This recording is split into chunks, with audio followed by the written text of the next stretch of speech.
Donc je m'appelle Frère Pacifique, j'ai fait profession simple en juin dernier. Dès ma petite enfance, ma paroisse c'était la paroisse de Brignoles où sont les frères.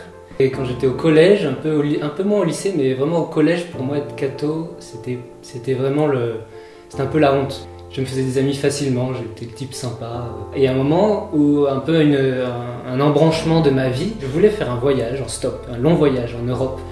Et j'avais beaucoup entendu parler de Medjugorje, un lieu d'apparition mariale, et j'ai décidé d'y aller. Pendant ce séjour à Medjugorje, j'ai rencontré un jeune séminariste qui avait mon âge, qui me ressemblait, un mec cool, comme tout le monde. Il avait déjà décidé de donner sa vie à Jésus d'une manière spéciale et concrète. Et là, je me suis dit, pourquoi pas moi?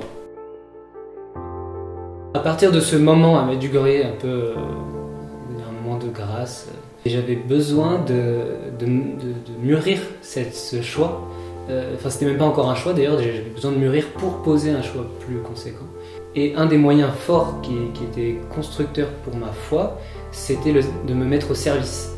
J'ai fait une année, je suis parti à Madagascar avec les missions étrangères de Paris. C'était génial, j'ai perdu tous mes repères, j'étais complètement paumé à la fin. Après cette année à Madagascar, il a fallu que j'ai un ancrage dans l'église parce que je voulais être chrétien. Et aimer le Christ pour moi, c'est vraiment aimer son église. Et mon ancrage naturel, presque, c'était la famille Saint-Jean.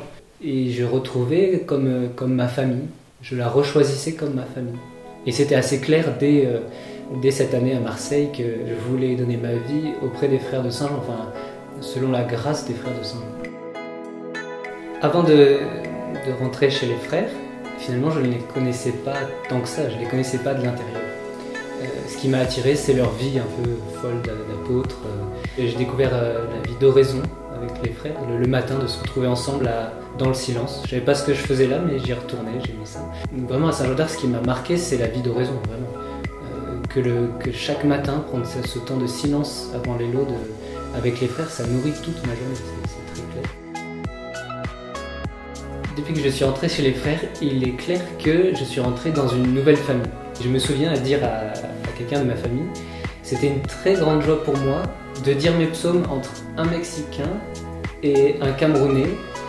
Et je me disais, il y avait une communion fraternelle, internationale complètement dingue.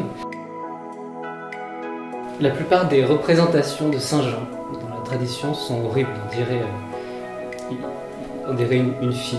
Et un jour j'ai trouvé une icône toute simple, c'était pas le Saint-Jean vieillard, ni le Saint-Jean efféminé, mais un Saint-Jean qui me ressemblait en fait. Mais c'est vraiment ce jeune homme qui a suivi le Christ, qui s'est donné jusqu'au bout, qui a été fidèle jusqu'à la croix. Aujourd'hui, être frère de Saint-Jean, c'est me lancer dans une aventure à la suite du Christ qui vaut le coup d'être menée.